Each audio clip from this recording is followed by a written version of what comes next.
Hello, bachcho. Let's read the question. Question says that disk is rotating with constant angular velocity about an axis passing through center C and perpendicular to the plane of the disk. An insect is moving over the disk along radial direction with constant velocity with respect to the disk. Acceleration of the insect at the instant when its distance from center is r will be number 1 r omega square towards the center, number 2 r omega square away from the center, number 3 less than r omega square in magnitude, and number 4 greater than R omega square in magnitude. अब question के according हमें दे रखा है कि जो insect है अगर हम डिस्क की रिस्पेक्ट में इसको ऑब्जर्व करेंगे तो इसकी एक वेलोसिटी है along the radius and let's say that velocity is v1 which is constant. साथ ही साथ हमें मालूम है इसके पास है ये component of velocity, let's call this component as v2 जो कि परपेंडिकुलर टू रेडियस है। और अगर इंसेक्ट की दूरी सेंटर से r है तो किसी भी इंस्टेंट पर जो हमारा v2 होगा that is equal to omega into R. अब चूंकि r की वैल्यू चेंज हो रही है तो v2 की वैल्यू भी चेंज होती रहेगी, यानी v2 is not constant. v2 is not constant.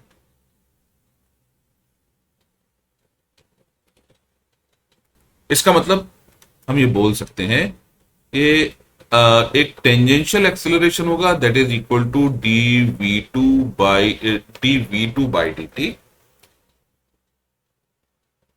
that is equal to d by dt of omega into r which is equals to omega constant है तो बाहर ले लेंगे dr by dt। अब dr by dt किसके बराबर है? तो जो रेडियस के अलॉन्ग हम मूव कर रहे हैं that is equal to v1, तो ये dr by dt के बराबर होगा। तो obviously v1 is equal to dr by dt, तो it is equal to omega into v1। This is our first expression, ये हो गया हमारा टेंजेंशियल एक्सेलरेशन।